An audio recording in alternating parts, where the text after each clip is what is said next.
talks. Money listens. Money sings. Money gives me a hug when I'm sad and I'm cold. It does, doesn't it? Well, welcome to Good Money, everybody. This is the show where you get to learn how to be poor in pocket and rich in friends. That's right. And today we're just going through all the things that you've ever heard about money. Yeah. The nice For instance, aphorisms. give alms or go to hell. Yeah, like the one that Bishop Shupitz always says. Bishop who? Yeah, Supich. He always says that. Give alms. Or go to hell. I like it. Yeah. Lots of... You know what his predecessor did say? What? He once gave a talk to kind of the major benefactors of Chicago. And he said, the poor need you so as to eat. Yeah. And you need the poor so as not to go to hell. Oh, that's good. Yeah. Yeah. Awesome. It's a relationship. It's all about the relationship. Yeah, you need one another. You're hearing it together. It's so beautiful. Unlike what most people say about money, we collected a couple phrases because we realized that for all the highfalutin talk of new polity, in fact, the way most people are educated about money is just by hearing things. Raw aphorisms, bro. I know. It's sad, but it's true. We don't actually think a lot about money. Money intentionally creates thoughtlessness in the person. And one of the ways it does this is through these little aphorisms. So we're just going to go for it. A long time, have thought the one that goes, money talks, is a good one. Yeah, it speaks many languages as far as I can see. It can see. It's possessed by a demon, so it can talk like the idols of old. But what does it mean? Money talks. When people say it, they are actually, it's a slur on human promise and human speech and vows and oaths, right? That's right. So in ye old days, the oath meant something. Yeah, when we would sit here at this table, we would take our left hands, we'd take a knife in our right hands, and we'd slice, together, forming a blood pact. That's right. And the phrase used to be blood talks. Blood talks. And then we created money, and it's all changed. Yeah. That's nice, though, because money is like the blood circulating through the Commonwealth, so it's really still a blood oath. That's what Hobbes says. Yeah. So there's a value given to human speech whereby we put our honor on the line, where honor is considered an actual attribute of the human person that you can lose or gain. And within a mercantile economy, you replace honor with money. So what I mean is the thing that you can lose in society, the thing that you can gain in society becomes an actual numerative quality as opposed to an assessment of the actual standing of the person in the eyes of others, which we call honor, or the lack of it, shame. Yep.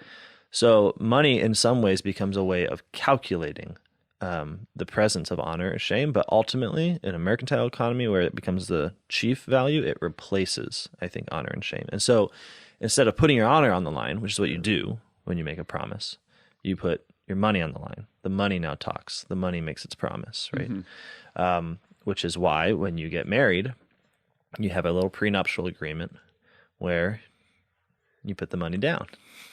My words are only so much, but this is how much I love you. Money talks. Money talks. Yeah, that's a good one. Good first one. But don't you think it's wild, the honor and shame thing? It's like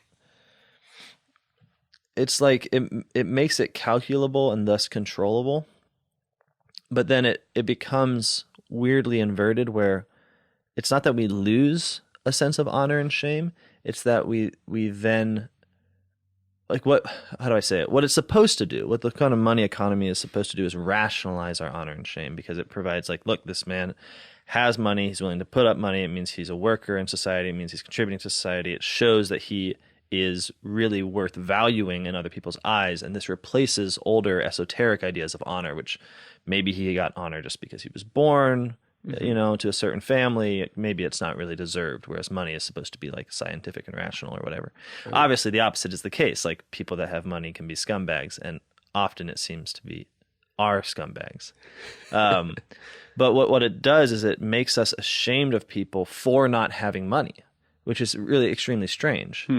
I think about this a lot whenever I see people who don't have cars, which not having a car is basically not having money. It's just a step away from it. And when they walk on the sides of roads to get where they want to go, it's not just that, oh, they don't have a car, poor them. There's a certain sense like, oh, these people might be like criminal or like they have something wrong with them. Yeah. Why didn't you pull this off? Why don't you have a car? Like why are you on your feet in this space that's for cars? You're kind of a transgressor. Mm-hmm. And so you immediately see people who don't have money as being transgressive of a certain law. And so then they lack honor. They're shameful. And that I think is the deepest wound we really inflict on the poor. It's not so much just the fact that we don't give. I mean, that's horrible. But we don't give, and then we simultaneously become we cast into disrepute people that don't have. Mm-hmm. So it's this like, not only do we not relieve the other person, but we make them ashamed for not being relieved by us. Which then in turn creates them or like situates them into being kind of the greedy, clamoring person that we kind of consider them to be. Because they need money to get out. Yeah, exactly. Yeah, and they don't realize their plight until they're in it. Yeah. And then all of a sudden, kind of that whole mentality that the popes talk about, how it's no better to be involuntarily poor. Yeah. You have to be voluntarily poor, because if you're involuntarily poor, you still have that same greedy spirit. You're just pretty bad at realizing it. As Steinbeck said, America is composed of temporarily embarrassed millionaires. Yeah. Isn't that a good one? That is a great one. Yeah. But I think this is a good point, is that actually the form of, once we start to believe that, once we start to have oaths, money replace oaths, then it starts to create more people in that image and likeness throughout society. Totally. And I think the alternative to it is to say, money doesn't talk. You talk. And your word matters. And one place where I see that this can happen is when Christians make contracts with each other that are unnecessary.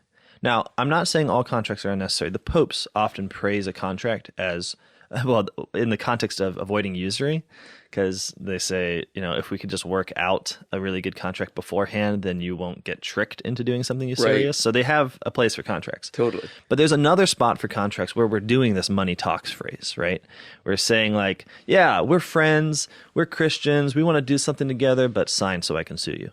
If anything goes wrong. Hey, let's just make sure that everything's clear and on the table. It's clean, baby. We just want it to be above board. It's not about the money. That's another one. It's not about the money. It's about keeping each other accountable. Yeah. So we say these things because, in fact, maybe we got screwed over in the past. Maybe we're scared. Maybe we're timid. All valid fears. But what we're doing is we're saying, well, where is the security that I need, that I lost? Mm-hmm. Where is that thing that I'm not sure friendship can provide? Yep. I'm going to put it in a contract. We're going to make a vow at which ultimately money is on the line when you make that contract, because you become a suable entity.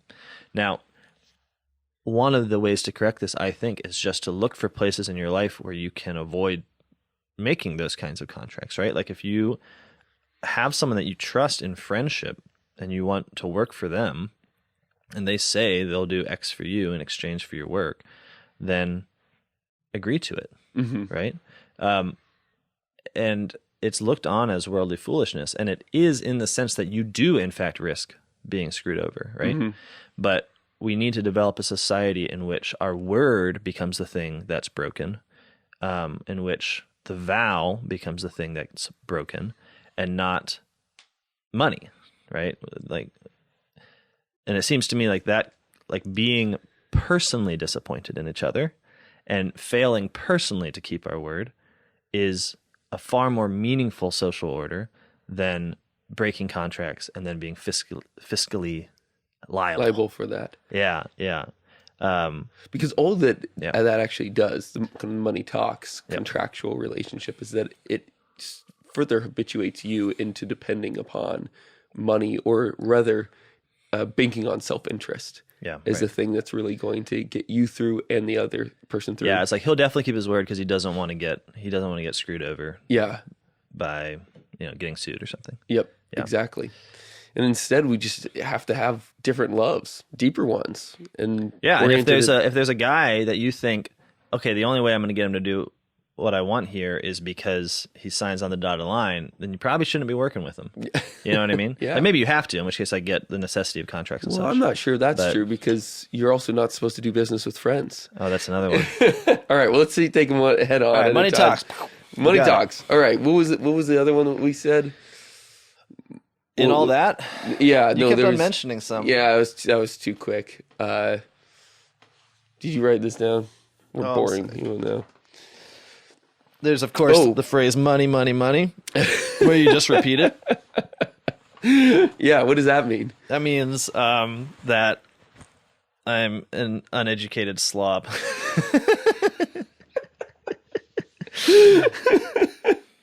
But I sell a lot of a lot of albums. Money makes the world go round is actually the same thing as money talks.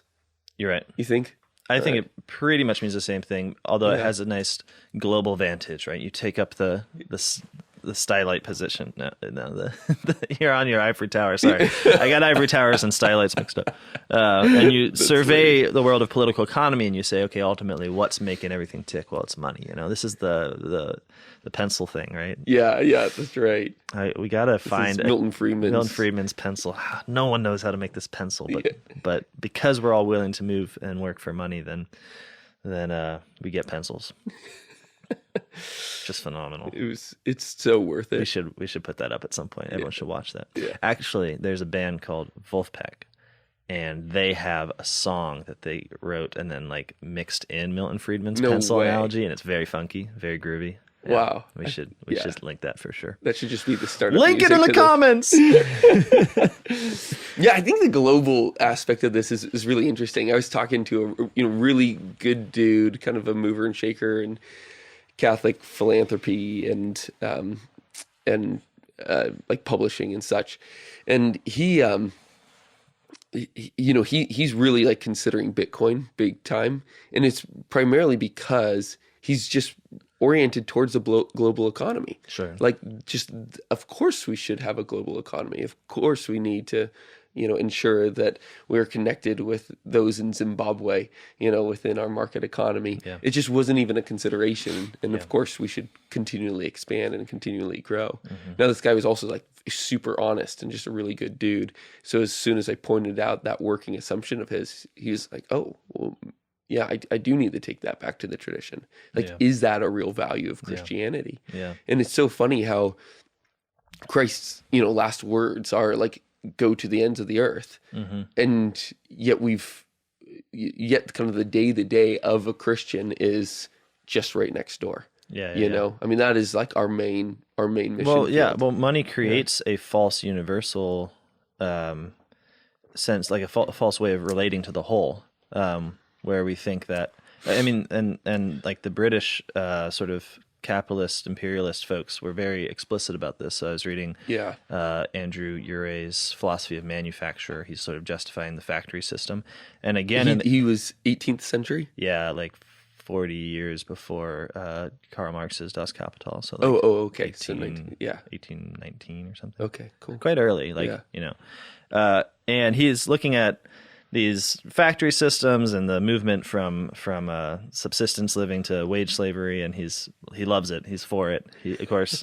But one of the things he keeps saying is that this is going to enrich this manufacture is going to enrich the British Empire and enable it to spread religion and science to he calls it the Valley of the Shadow of Death. And so in typical British style, where you just sort of like use the scriptures to justify imperialism, he did that, and he said that, I mean, he basically said that industry is fulfilling that apostolic call to go out and preach the gospel to all nations. It's just providing the material means for it, as it were.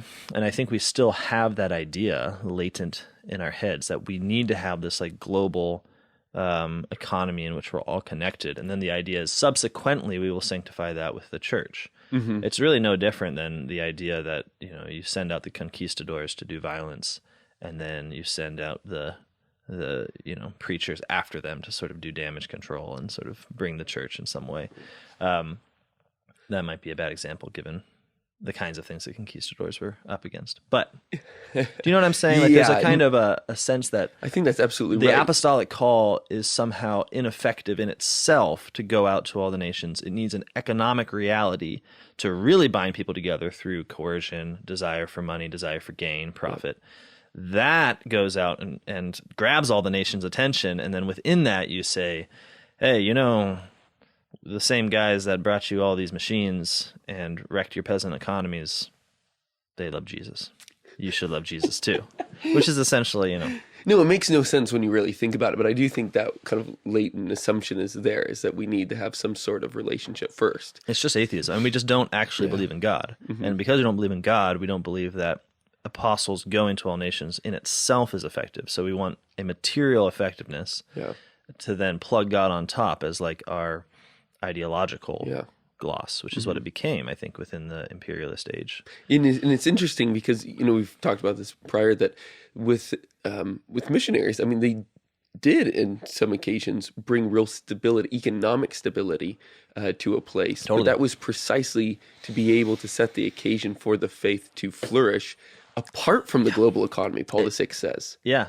Totally. Like they went against the intentions of the globalists. Yeah. I mean, it's almost as if they were seeking first the kingdom of God and then presuming that such things like stable economic conditions would be added unto them. But where the hell did they get that idea? Yeah. One other thing before we move on, the money makes the world go round, is that I think when we imbibe this philosophy, this working philosophy, we get very frustrated when money, in fact, does not make the world go round. And I think this is equally a phenomenon within our society, is that there are things that are moved by money. Yeah. And then there's things that aren't moved by money. And whenever a person who thinks the world is moved by money runs into something that's not moved by money, he gets incredibly sad and frustrated. So you think about like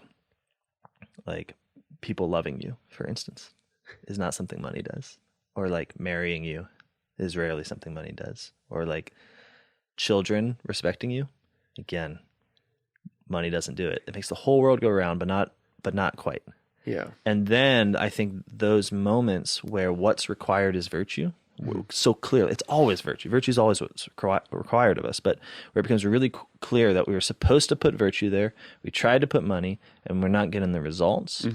I think that's what leads to really devastating human alienation and loneliness. Yeah. Like the idea that it was all about the money, and so why aren't my kids visiting, for instance? Yeah. Something like that. Yeah.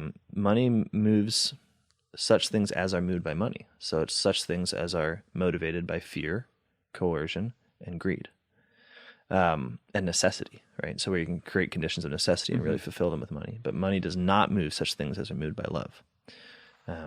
That's where virtue moves. I think about this a lot. I really do. Because it's like, we have all these jobs where people are getting money, especially like within the financial world, but they're not becoming a imitatable father in their work, right? It's like when you are, how do I put it? When you're doing something, you're not just moving numbers around to get money. When you're doing something, you develop a certain character. Right. So if you're a plumber, if you are a guy that finds the water lines for the city, I don't know, I got water on the mind, but you know what I mean? Like you develop certain habits, certain abilities, certain knowledge. You become a certain kind of person. It becomes evident in your life.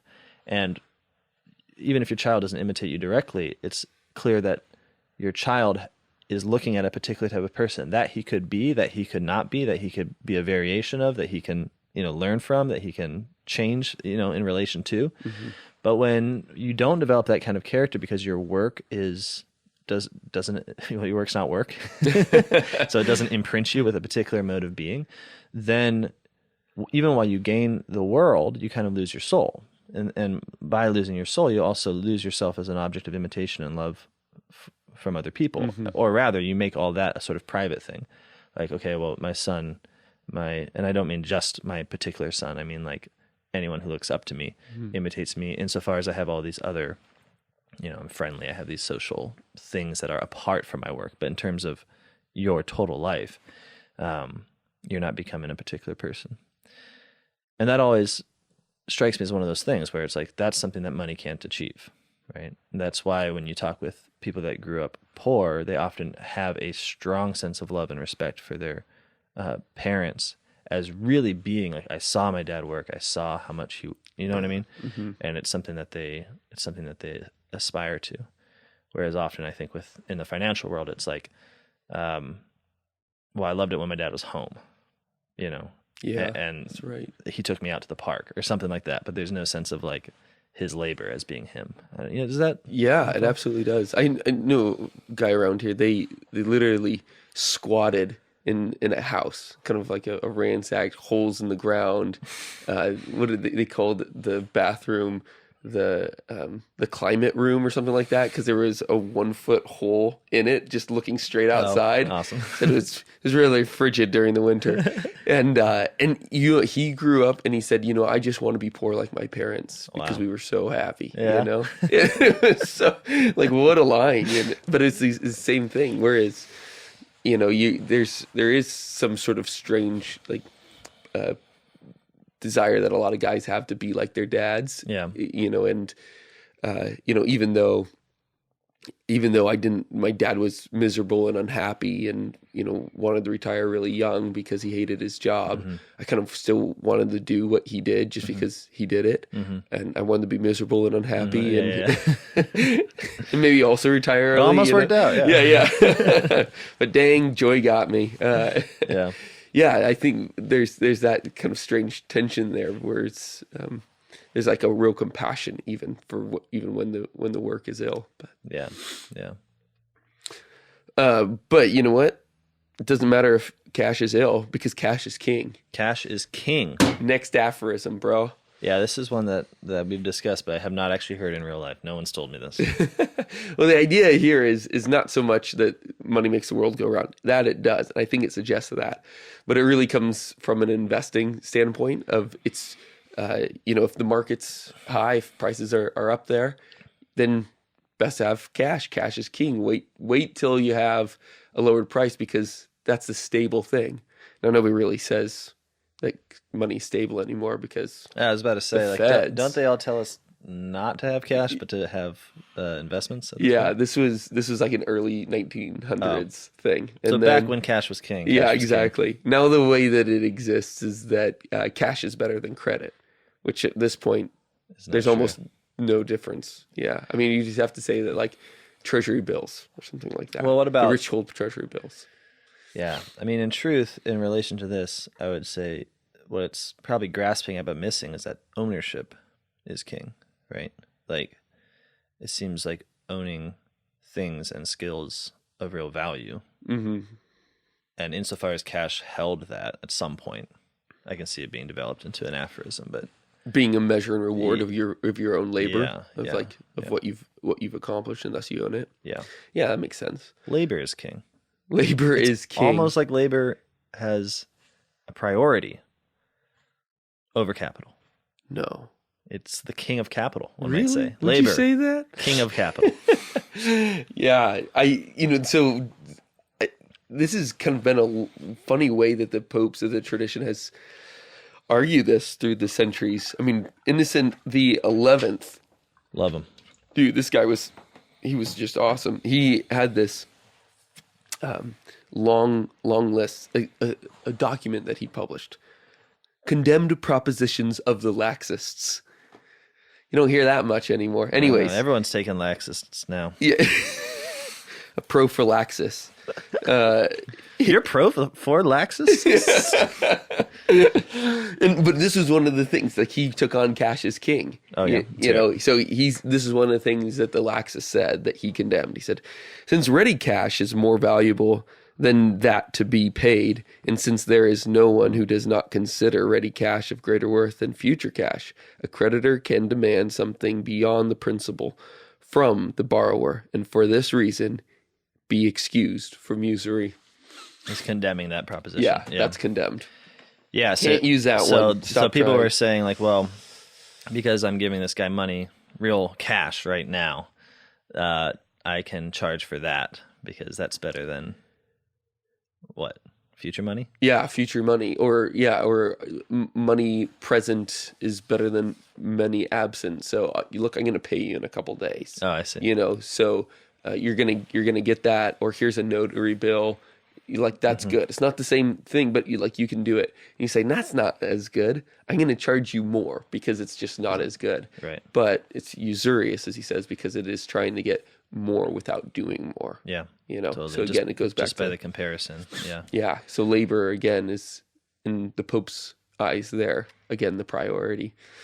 And I'd also think there's something a little bit interesting about this transition that happens between the classical economists and the neoclassical economists, between understanding labor as a major point of setting the price of a good, versus the need alone or perception alone. This marginal utility theory is like how much more use could I get out of a thing, without the consideration of how it was produced. Yeah. And the transition is, really convinced a lot of people between these two camps. That in fact prices are set just by our desire, like whatever we desire to pay for the thing. Yeah, exactly. And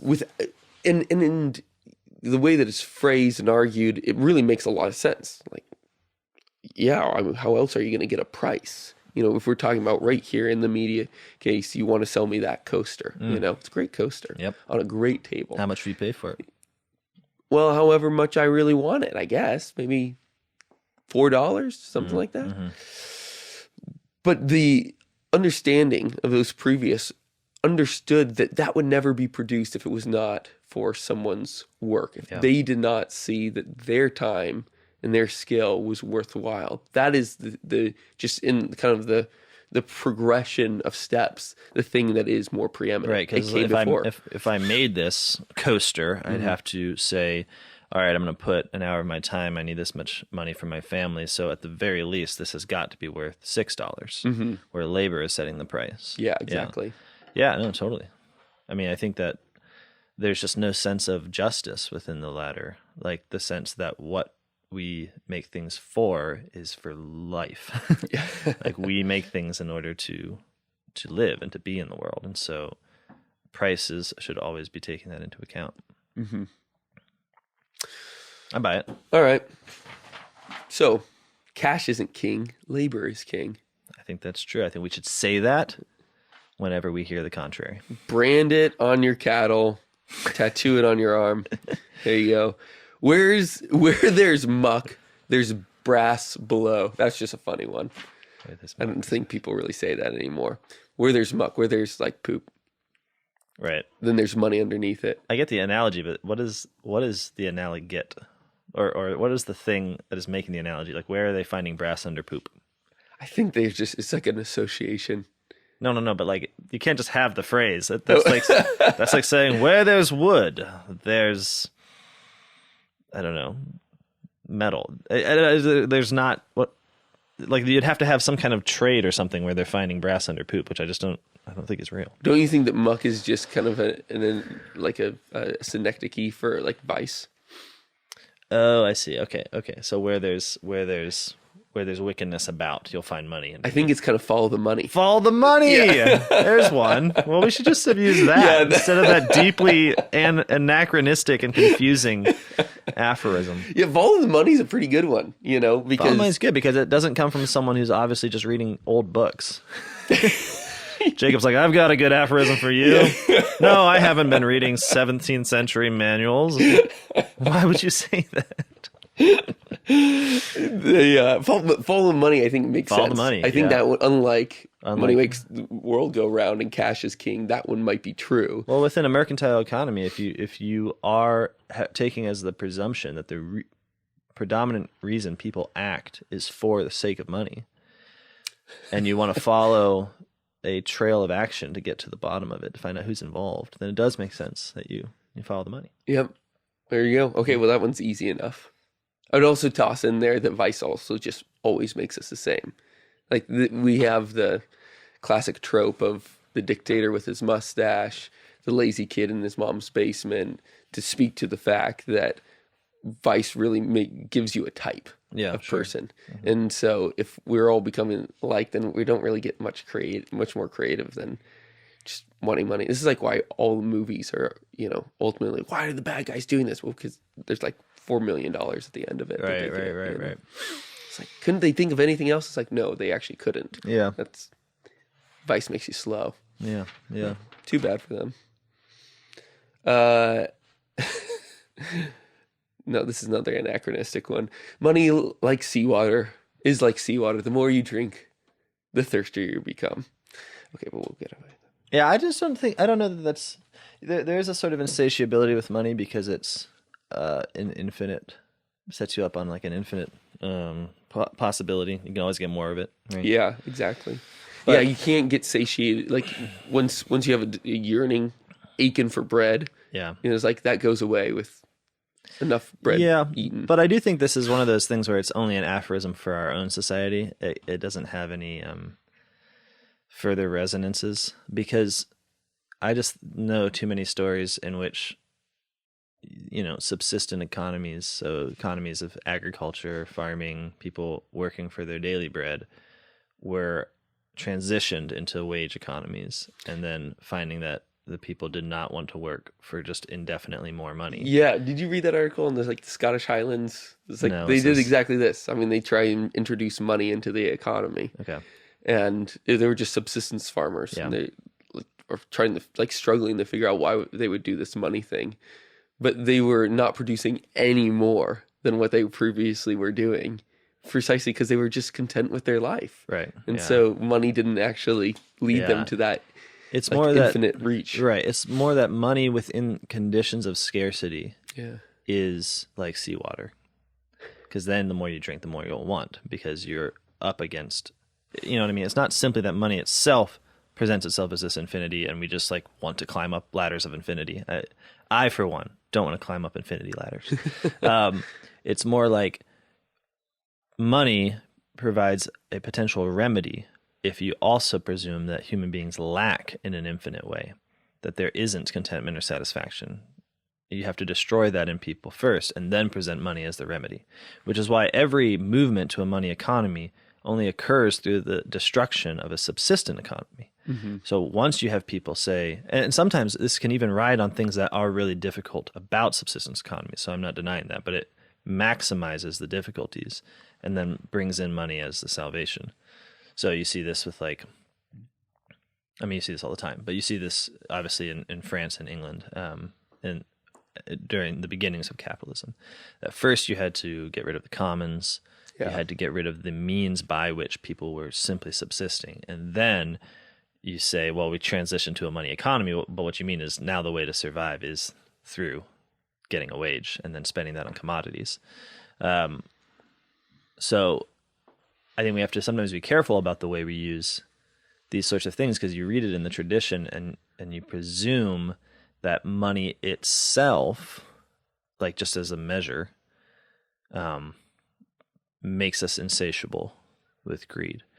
But I think that it's more like it can do that. Mm-hmm. But the way to get a people to do that is to destroy them on some other level, to destroy a means of contentment. Yep. Yeah. So it's like we have rule by discontented people. People themselves want a whole bunch of money because they're not content and they don't have, which is why it often comes, capitalism always kind of comes top down in this way, right? It's from the noble class because they aren't living a subsistence life. The Catechism actually warns against this. Oh yeah, this is for the middle class or for the lower classes to beware of the merchant, in his own discontentment, bringing you into his own discontentment. Right. Yeah. So watch out for his. I mean, today we would say watch out for his marketing. Yeah, watch for where the ads are making you discontent. With the life that you were previously content with. Mm-hmm. Yeah, although it's scary to see how much of our presumed natural state of life is in fact accrued marketing from previous generations. Right. The things I think I need. Yeah. All right, we got a lot of good ones. Work smarter, not harder. That's not really a money one per se. It kind of is, because it's trying to figure out how do you make more money. Or Well, you don't have to work any harder than you're doing. Just figure out the ways in which you could utilize money in different relationships or different ways, or make people work for you. Mm-hmm. That's all you got to do. Yeah, very often. So I'll do things with hand tools or just with my hands because I want to. I like to work without the use of lots of machines.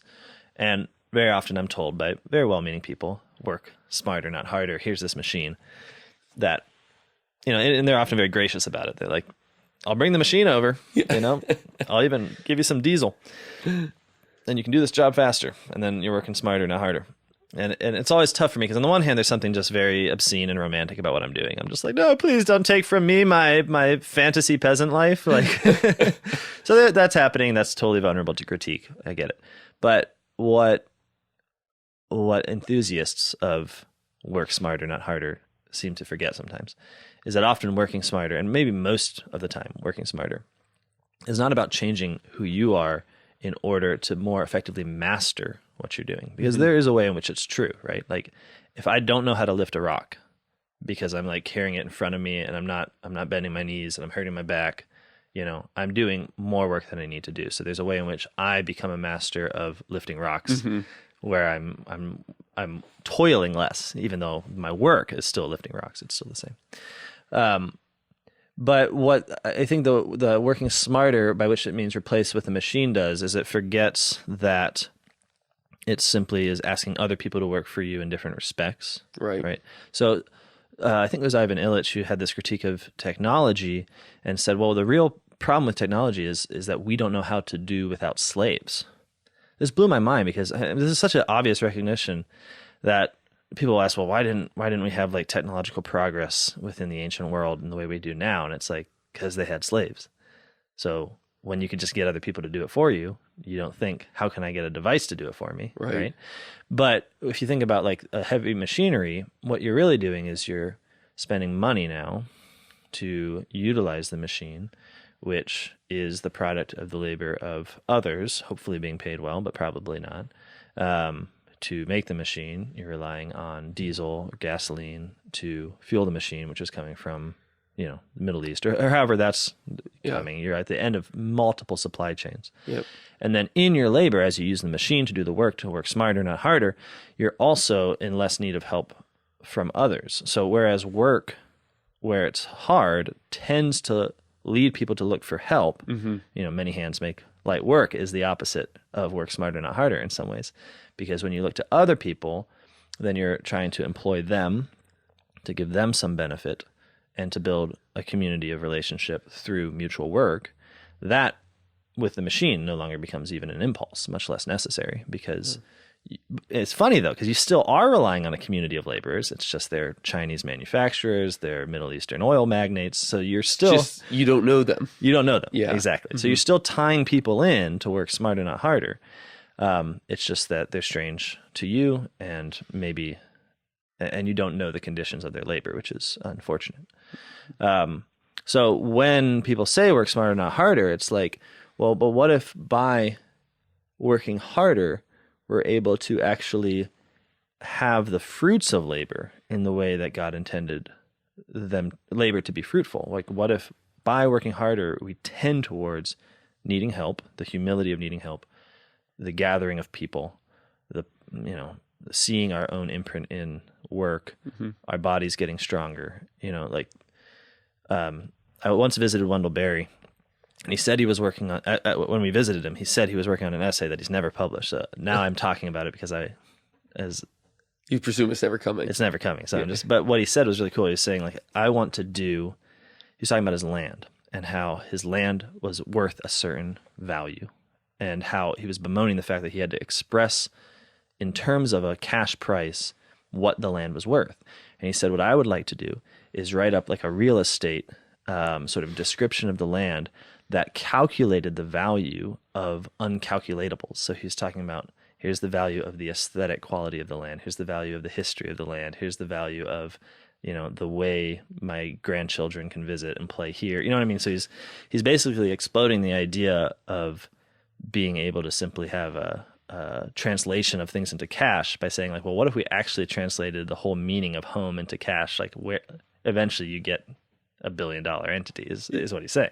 Wow. Think about his line of credit. Yeah. That's Yeah, great. exactly. And I think about this the same with work. It's like, yeah, if you are simply calculating time and money, which is all we seem to do, then of course, work smarter, not harder makes sense.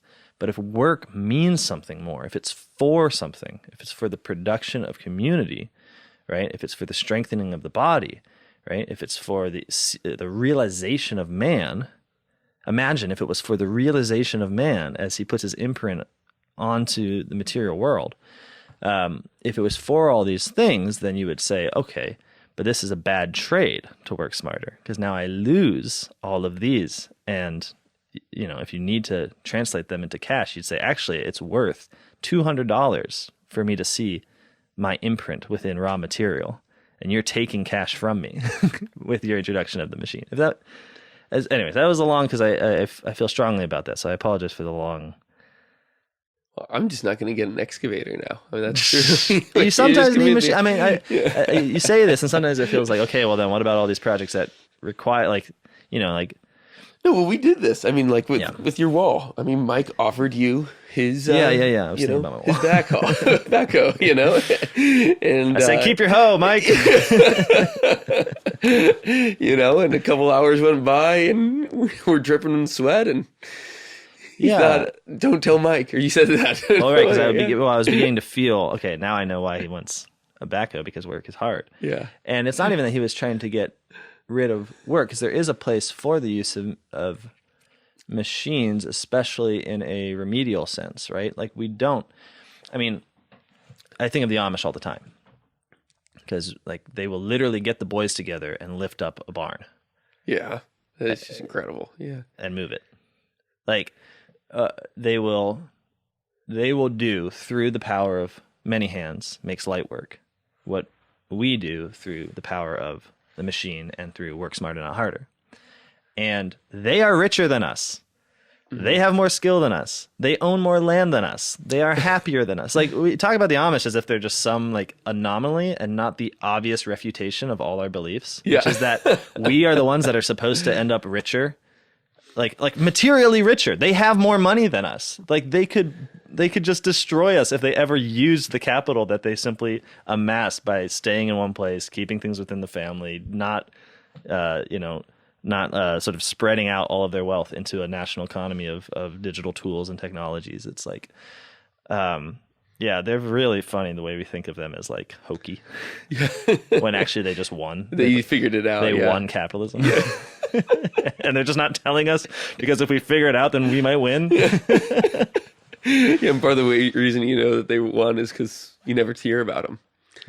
Yeah, that's. I mean, this is what's the? Gosh, who was it? I can't remember the line. Oh, this is from the man who was Thursday. The true ruler of the world. Yeah, Josiah. Yeah, exactly. The true ruler of the earth. He's in control by ensuring that nobody knows who he is, unlike Caesar or Napoleon. But if Caesar and Napoleon were in the room with him, they'd be eating out of his hand. That's just kind of the line. That's the Amish, baby. Amish, they go all the way to the top too. All right, so you mentioned a couple more in that, but time is money. Oh yeah, you made some kind of money time reference there. Yeah, time is money. That's huge. Yeah, that one's just true, right? I mean. When people say time is money, I just say, no, the words are different. There's not a univocal meaning, bro. Yeah. This one is kind of just sad where everything is calculated, and it's as soon as you start to understand time as part of creation, it's something that is calculatable and thus exchangeable. And then you stop thinking about it as gift, and you feel like you're constantly up against the clock. Instead of totally receptive. So, I mean, I guess in kind of the practical senses of this aphorism is that you just start to lose part of the joy de vivre here, because you stop thinking about time as something that is fundamentally good as a gift rather than as Yeah. something that is supposed to be utilized for the most productive use. Yeah, have, no, yeah. it's wild. There's so many anxieties that develop from this view that you have, this idea that, well, anything I do could be me laboring to earn money. And so anything I do has a exchangeable monetary value, right? Because it could be otherwise. This always just seems to be a gross fallacy in so many ways, because it's like, on the one hand, are you like we're talking about a society of wage work to begin with. So it's also just not true that you could make more money with your time if you're getting paid by the hour, because you can't make more money with the time. You have a fixed rate, right?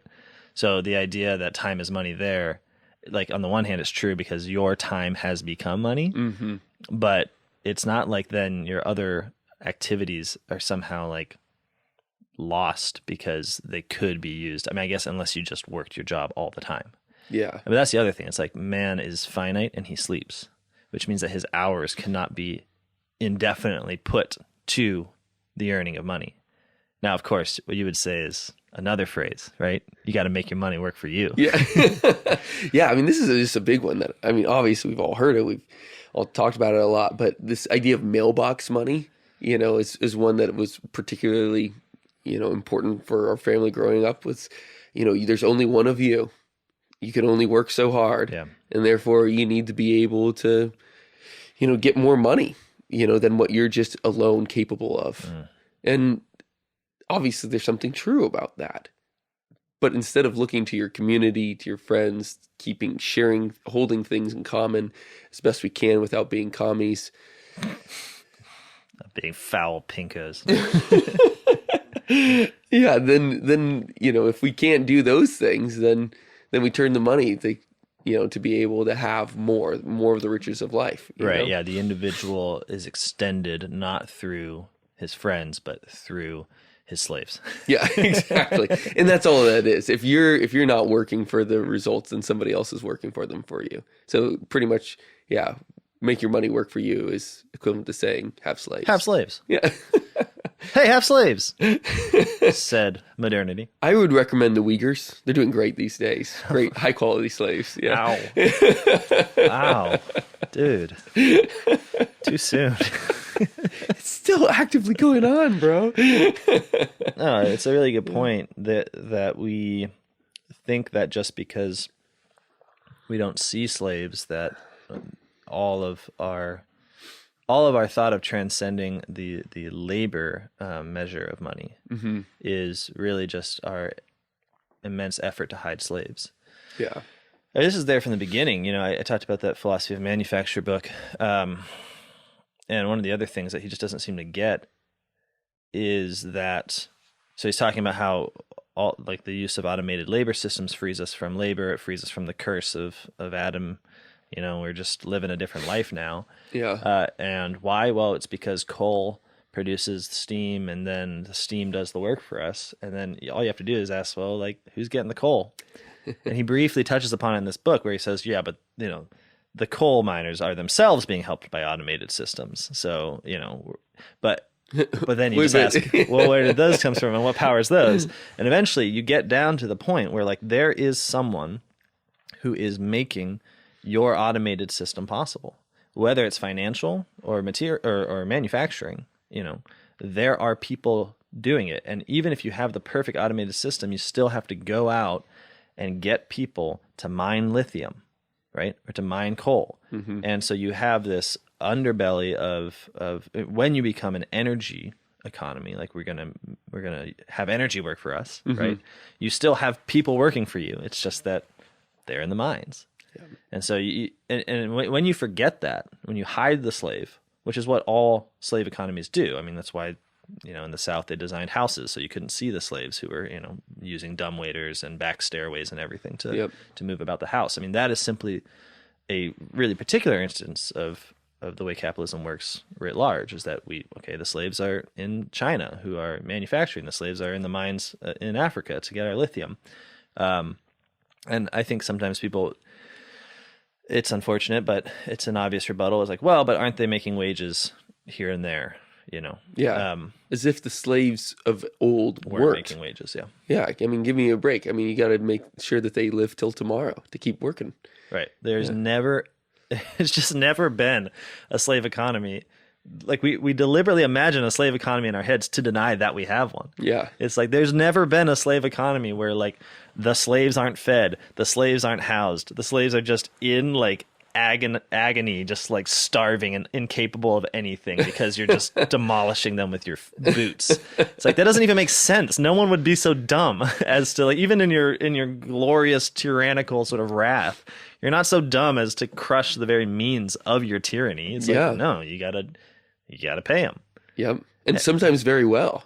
You know, I mean, that's the thing. Well, that was the South's argument against the North in the Civil War. Is they I mean, it was very cogent, I thought, which was like, okay, they're against slavery, but their wage slavery puts a Northern industrial Irishman like in worse conditions than we do just by owning these people and giving them, you know, food and land and all the stuff. Obviously, there's taking care of their families. Right. Yeah. Obviously, there's not a lot of good faith in that argument, right?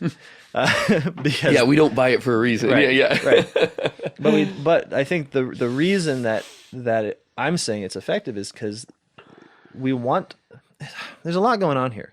But the idea is like, well, they owned people as if purely making ownership a kind of private property kind of ownership, like they really thought they owned them, like they could do what they wanted with them kind of thing, as if that you're not also owning people in wage slavery, in the sense of you are the means by which they survive. And if you don't provide what you provide, they will not survive. And you're intentionally keeping them at a non-ownership. Like they literally don't own their land, their house. They're dependent on their wage labor. And so you can always assure them as part of the and there's kind of two sides of production to this. On the one side, it could be somebody that knows their misery. On the other, it could be someone that does not know their misery.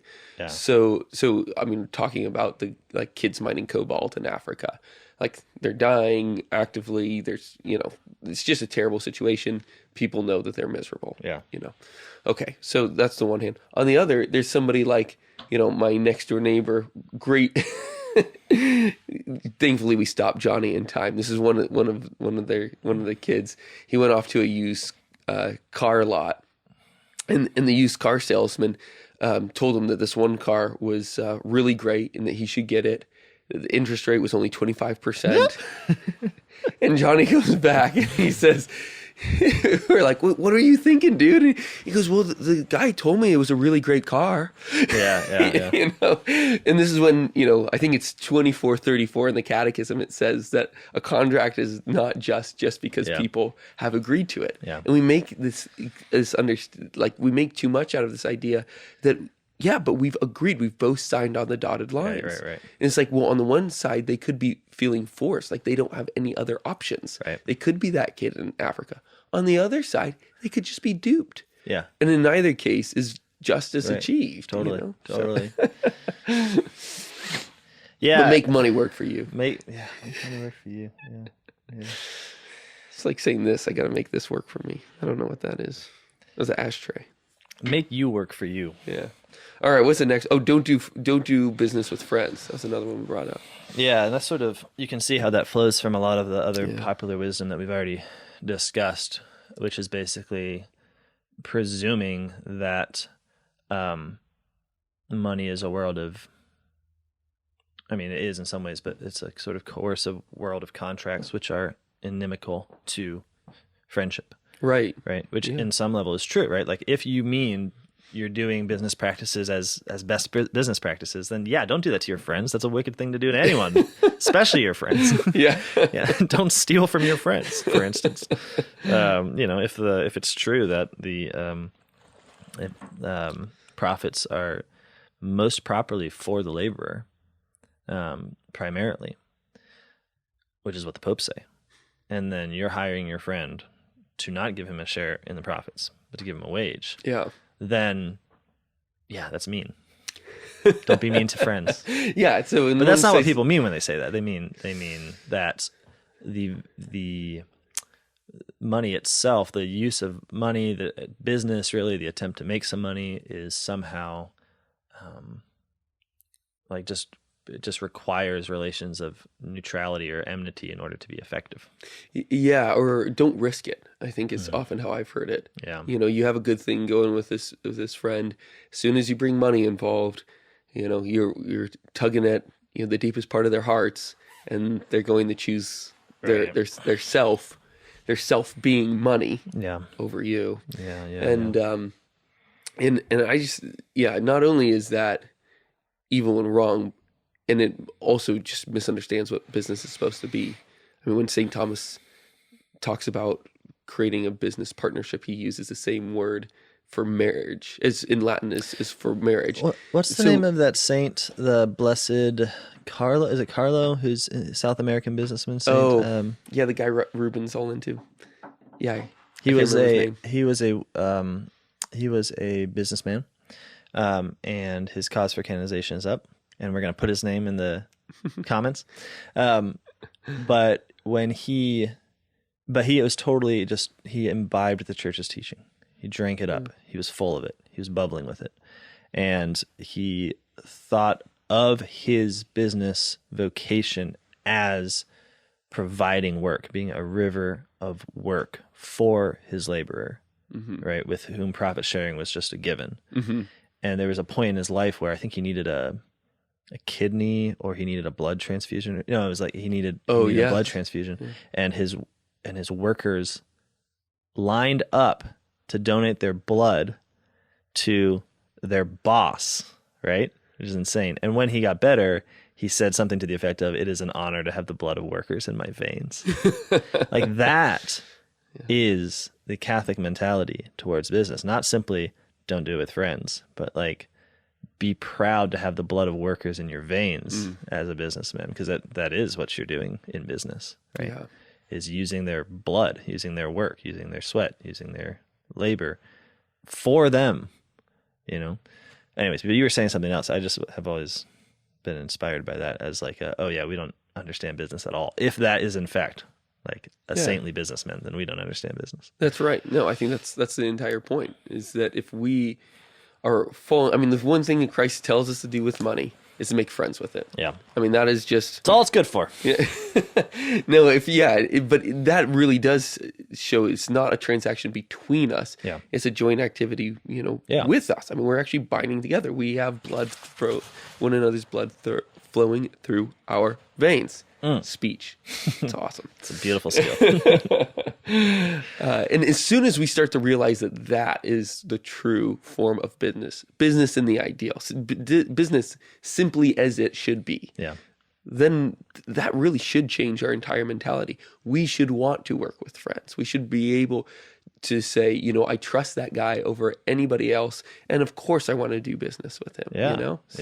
So no, it's wild how much we look for enemies to do business with. Like, I want people who would sue me if things go bad. I want people who would leave if at the drop of a hat, if it no longer proved to be within their interest, precisely because we believe that everyone's greedy. And so if we can get into a situation with greedy people where we're all mutually fulfilling that greedy desire, then this is really going to make the business tick.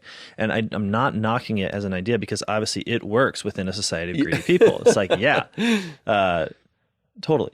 Yeah. And in fact, friendships become ineffective precisely where the amassment of profits is the goal in itself.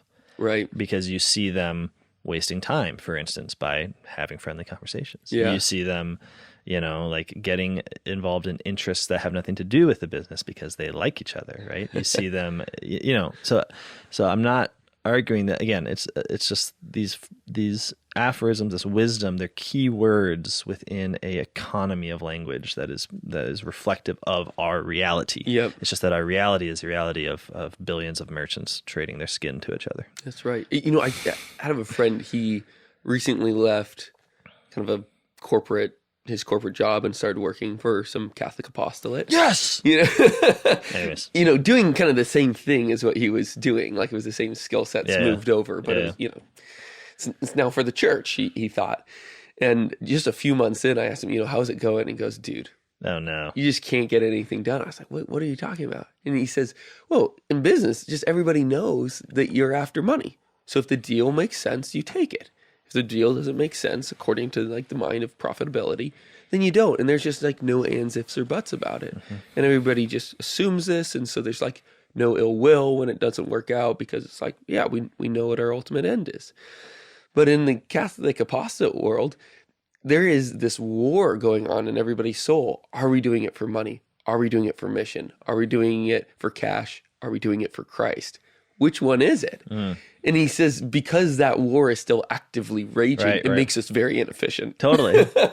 Yeah, it's like you got to choose Christ or the devil there, because if you choose the devil, you can be very efficient. And if you all choose Christ, you can be very efficient. Right? Exactly. You see this often within like... But you can't do both mammon and Christ. Weird. This keeps happening. Yeah, no, you see this all the time within the lives of saints, where you're just sort of passively reading some silly French hagiography, and they're like, and then he founded a hospital, and then he founded an orphanage, and then he founded a school, and you're like, dude, this guy's killing it out there. And you realize, like, okay, well, this is an effectiveness, a real effectiveness. Like, what we mean by effectiveness is attainable, but only within a community that's presuming the same goods. Like, only if the saint has people that he can approach where he says, give alms or you're going to go to hell, and that person believes him and in fact gives alms, do you have effectiveness, right? A saint always is in some way a saintly community. Like, it has they don't come out of a vacuum, right? And right now we're trying to raise saints within, but not change the culture. And so we have a bunch of very saintly, very frustrated people. Because Jose Maria Escriva says this. He says that, whenever the Catholic goes about fundraising, he has to hold a bingo night and like do a dance to get people to give money. And he's right, because there's the active need to translate the ends of Christ, right? Love for the poor, the common good, your neighbor, the kingdom of heaven. These no longer inspire giving. Yeah. So you take those ends, you translate them into entertainment, prestige,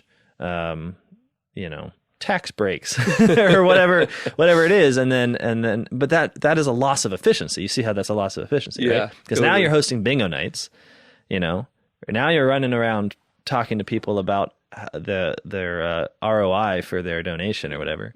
And that work of translation becomes like hours of your day. Well, now you're ineffective. Yep.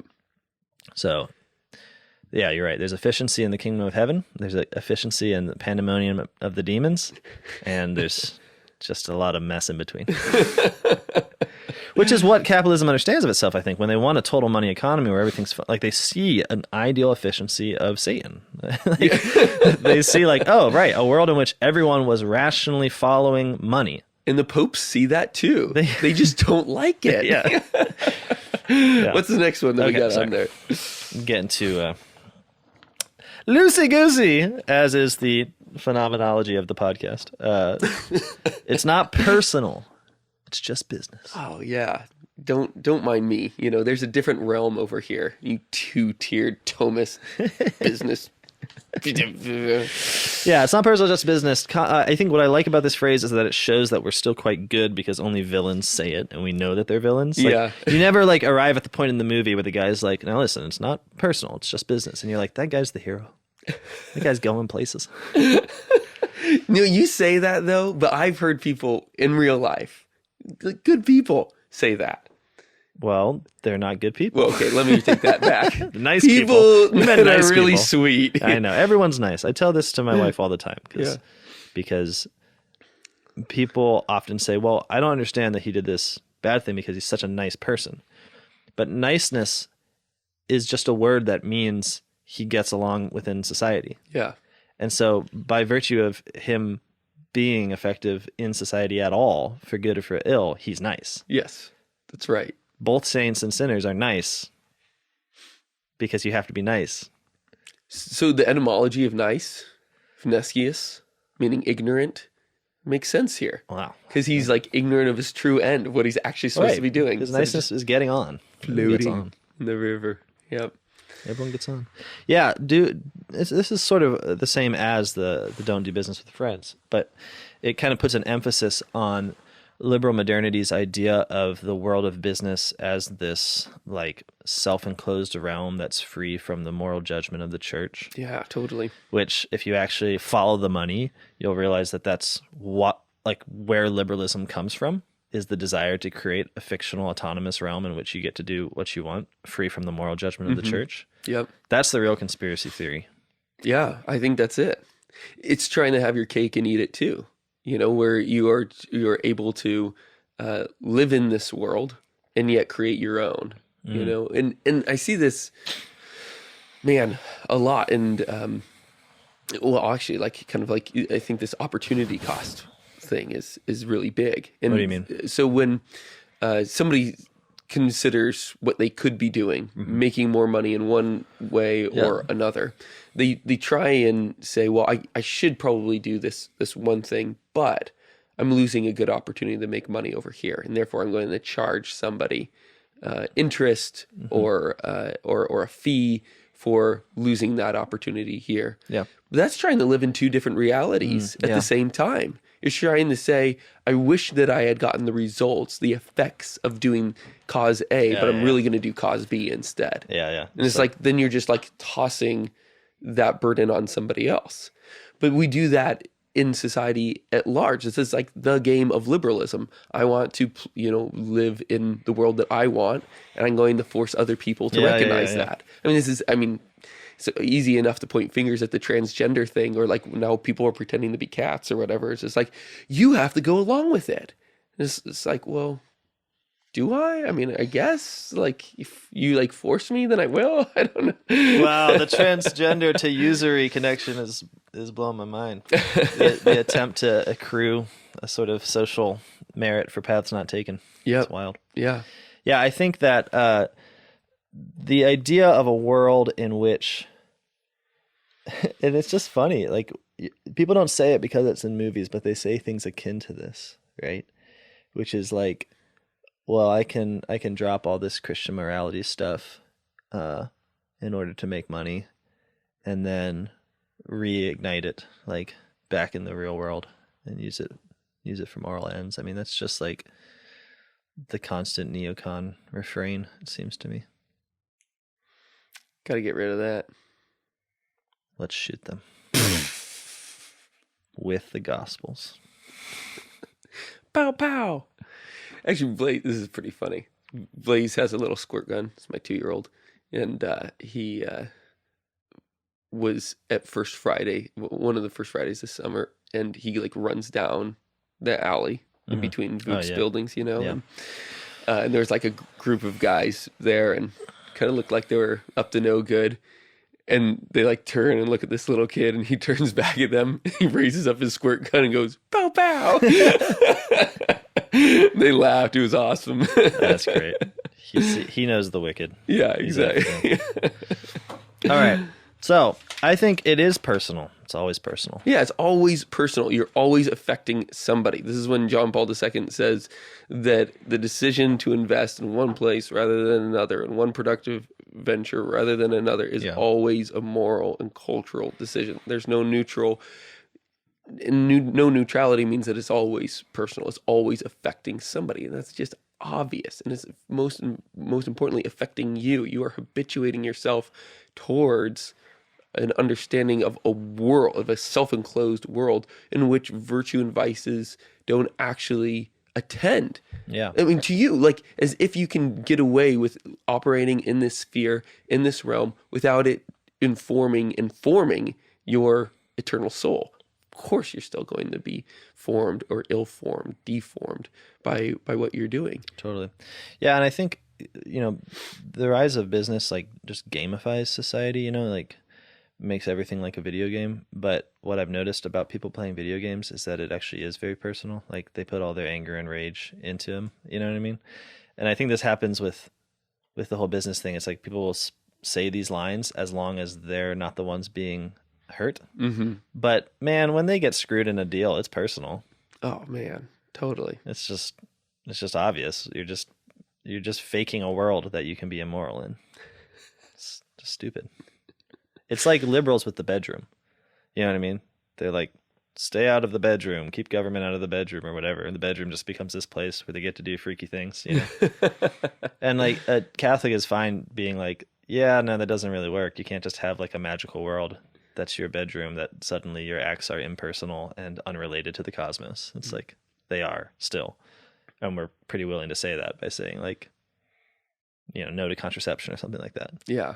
But then the moment it's money, we just bend over backwards and are like, but there is a bedroom in the sky called business. And there you may go to do what deeds, what foul deeds you will.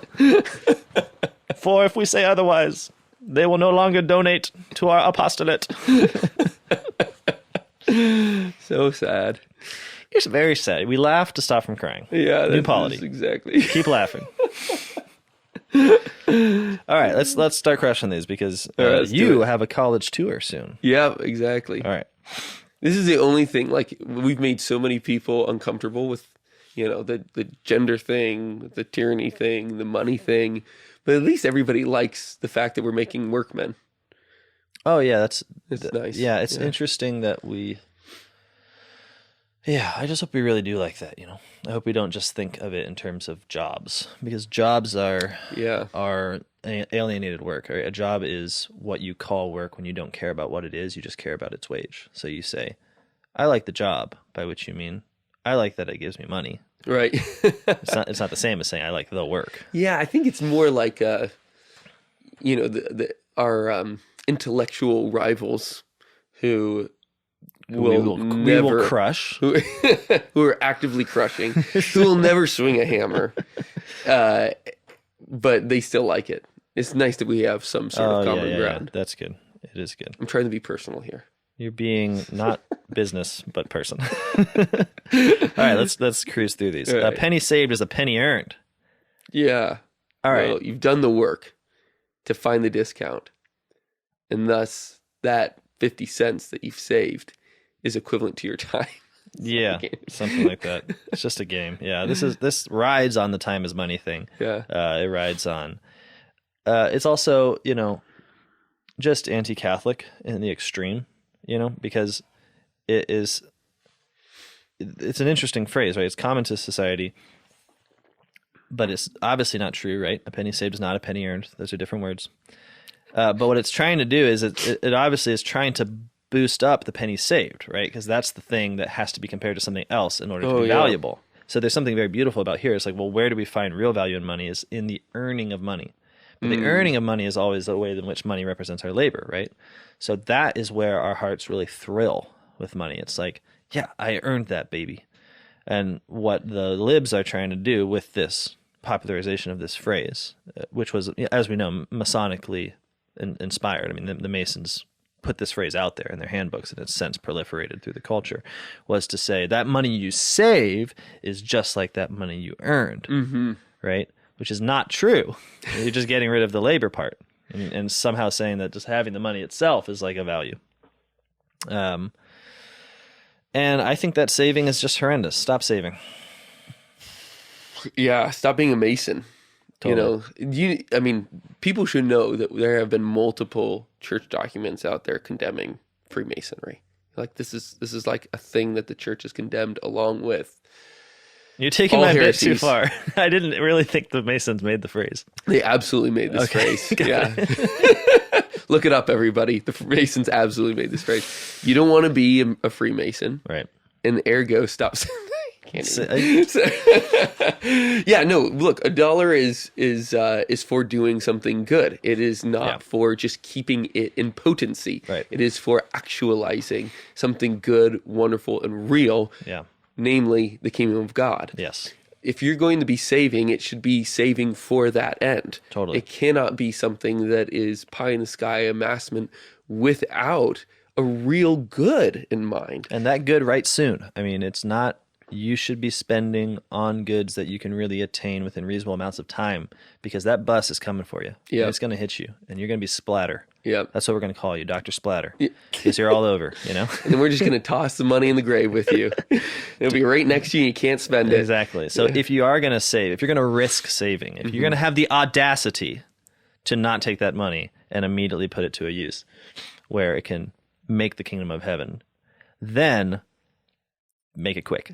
You know what I mean? It's like, don't risk it. Don't risk this. Like, well, I'm going to laboriously scrape together $100,000, at which point after my long 30-year scraping, I'm going to do some good. Don't do that. That is a bad idea. I mean, if you've got 100,000 coming quick, okay, sure, save and get rid of it. But if you're like, don't create the habit of saving for some long-term do-goodery, you know? Yep. Do the good you can really attain within the bonds of your vocation with a realistic timeline on the basis of what you've got coming in. Yep. Simple. Yeah, I'd say, the Gospels are just kind of the antidote to this. I mean, this is the recurring line from Christ saying, do not fear, is the line against mammon. Yeah. And the control that you have with it, the security that you feel from it. It is a line that enables you to actually be a Christian with your money. Now, there's also, of course, the parable of the rich fool who saves, tears down his storehouses, build up bigger ones, and that guy gets thrown in hell. That's not a good ending to the story for that retirement guy. Yeah. And we just have to take Jesus really seriously. Did we make the joke about the fire thing being the fires of hell? Because we should have. The financial independence, retire early. Oh yeah, we should have. That's good. Yeah. I can't even remember where we're going now. But this is I think this is maybe straying too much into pastoral advice rather than just here's what the Gospels say, which is usually what we're doing. Here's what the tradition says. Mm-hmm. But I've found at least having had some money and not really being sure what I wanted to do with it, I just needed to get rid of it. Yeah. At one point it was just you almost need to swing the pendulum further the other direction. So that you can get a rebalance in your mind because you've been so far slanted on the saving side. That you don't even know what a median could be. Mm-hmm. And I mean that's just a really and just realize like all of society, for people that have money, all of society is designed to keep you free from seeing needs. I mean, we literally have laws forbidding people from begging in your neighborhoods. Mm-hmm. We design parks so that the homeless can't sleep there. We have like gated communities, as far as housing prices go. That's where you are likely to end up. Yeah. Like as a wealthy person in America, your amassment, once you start spending it on yourself, also conditions you to a life where you're not going to see those needs. So just simply having money and kind of looking around for a need, maybe it'll come. It's like, well, maybe it will, sure. But you kind of live in a world which is designed to, at best, provide you with an opportunity for a tax write-off donation to a nonprofit through your social media accounts. But you're not going to like run into needs, or at least the world is designed to make you not run into needs. So I agree. Get rid of it. Yeah. All right, I gotta go to give this tour thing. Is it time? Yeah, Josiah just came in. Just leave. I'll just keep going. Get out of here. All right. I'll play both parts. Actually, that'd be more entertaining for people. Let's do it. Let's do the last one. Let me check what time it is. I got 5 minutes. Let's do this. All right. Come on. Takes. Pay yourself first. What does that mean? I haven't even heard that. I don't remember anymore. Pay yourself first is a line that people say of put yourself in a stressful situation, so that you like pay yourself first and not your bills of what is owed, so that you work harder and you have a motivation to work harder, make more money, be more in I did not think that. Yeah, I've heard it in that context. I think there's another one. I can't remember. Produce I'm in a high pressure situation. Okay. Yeah, you don't do well with these. A fool and his money are soon parted. That's just true. That's the Bible. Yeah, but also like that fool could be really good, right? I mean, we call that person a holy fool. Yeah, exactly. And St. Thomas says that the person who really gives everything away could either be the prodigal son or the holy monk. And so just choose be the good fool in that situation. Don't be the bad fool. Early to bed and early to rise makes a man healthy, wealthy, and wise. That's just like a false causation. Yeah. No, I mean, it does. I think what I like about this is that I like to go early to bed and early to rise. I don't get wealthy or healthy. Maybe wiser because I got to read some books early in the morning before the kids wake up. But What it does show is that wealth, properly speaking, is a reflection on an interior disposition, right? Whether it's the skills that are earned through labor or developed through labor, and also just commitments. It's like right now we have this idea that we can make money. Well, it's funny. It's a funny old world, right? Because we have this idea that we can make money by doing financial techniques, which will save us from labor. Ultimately, like the financial scheme is the perfection of the automated labor sort of vision, because it's like if the ideal manufacturer is one that replaces human labor, then the ideal product of an age of manufacturing is in fact the like day trader who's doing ostensibly no labor and making money for it. He's fulfilled the machine. He is the machine. But what you actually find with these guys is that they are staying up really late doing trades. You know? And they have this hustle and grind mentality that's almost excessive, because you see this, they're like, I work so hard, I'm up all the time, I'm doing these trades, man, like the whole Wall Street mentality. I gotta do like cocaine just to get it done, you know? So they're actually toiling more for not working than the guy who's like just clocking in and working. But it's because they're so ridden with guilt over not working that they have to make their non-work into this insanity of like, I don't eat, I don't sleep, I just do drugs. It's like, it's Chesterton's whole thing is like the man puts on a big suit and then goes to an office in downtown pretending to work all day. It's exhausting. And if you've ever been even in a less extravagant situation where you're just working a stupid job, that will exhaust you way more than work. Yeah. I mean, if you're doing nothing, like if you have like a 9 to 5 and there's like 2 hours of productivity and everything else is just you stretching the clock, you're exhausted. You're miserable. You hate yourself after the end of the day. And why are we talking about this? Oh, so the interior disposition should be signified by all right, wealth. next. Best things in life are free. That's true. Totally true. Next. God loves you. You can't take it with you. That's true too. St. Jerome tells that great story about a guy who dies and he's left behind 200 pieces of silver, forgetting that Christ was betrayed for just 30. You know, and he says that all these saints were sitting around trying to figure out what to do with the money because it's substantial. It's a lot of money.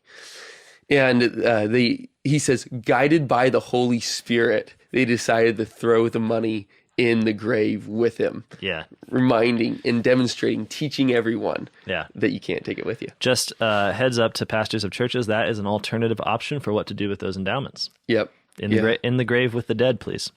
And it's also a great play. You can't take it with you. Oh, I recommend that. There's a brief part of American sort of nostalgia which just said Catholic things about money because they were in rebellion against a... All right, 1 minute. Let's go. Come on. What? Frugality includes all the other virtues, says Cicero. No, love does. Love does. That's Thomas corrected him. Show me the money, says people. That's the equivalent of money talks. Yes. Money is like manure. You have to spread it around or it smells. That's just totally right. Yeah, I think that's true. Yeah. It's supposed to be for use. If you're not using it, it stinks, and so do you. Time is money, we said. You have this long Steve Martin quote, which I'm not going to read. All right, I'll read it. I love money. I love everything about it. I bought some pretty good stuff. Got me a $300 pair of socks. Got a first sink, an electric dog polisher, a gasoline-powered turtleneck sweater, and of course, I bought some dumb stuff too. Those are just ideas of what you can do with your money, to spread it around. Now you leave. Go ahead. Okay. All right. All right. So now that Jacob's gone, we can say what we've always wanted to say, which is that it's all about the money, baby. This is my favorite quote. It's all about the money, kids. It's all about the money, says that big guy in the movie. It's the movie. What's the movie? What's the movie with the guy? Oh, Brother, Where Art Thou? He says, and that's great because he's a Bible salesman, and then he says it's all about the money and smacks George Clooney on the head. And that is what modern capitalists do. They pretend to sell Bibles, then they hit you on the head with a bat and say it's all about the money.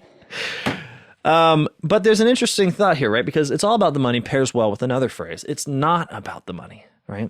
And this is what people say all the time. And I think, you know what I think? I'll tell you what I think. Jacob, is it okay if I tell them what I think? I think that when people say it's not about the money, they're usually saying it is about the money. It's a way that they justify making something entirely about money by giving money capacities that it doesn't truly have. In fact, it's more idolatrous in some ways than just saying it's all about the money. It's to say it's not about the money. So what I mean is someone says, it's not about the money. It's just about making sure everybody's honest, right? Which means effectively money will make us all honest. Or it's not about the money. I just want you to know that you're valued, which means, in effect, that the only way that we really know that we have value in this world is through the use of money. It's not about the money. It's about... All right, I'm running out of steam here. Sending a message, says the Joker. And in a way, he's right, and in a way, the Joker's wrong, because he sends a message precisely because of the recognized totalitarian value of money. When he burns it, it only creates the effect it does in the eyes of that mob boss as he watches the money burn, because that love of money is there, right? And so we have this difficulty of, even in our desire to pretend that we're not creating an alternative world in which money is the god, we still end up doing homage to that their god. Well, what else is there to say? What else is there to say? I think we did it all, folks. We did it all. What do you want? You want some money? Call New Polity. Our number is 1-800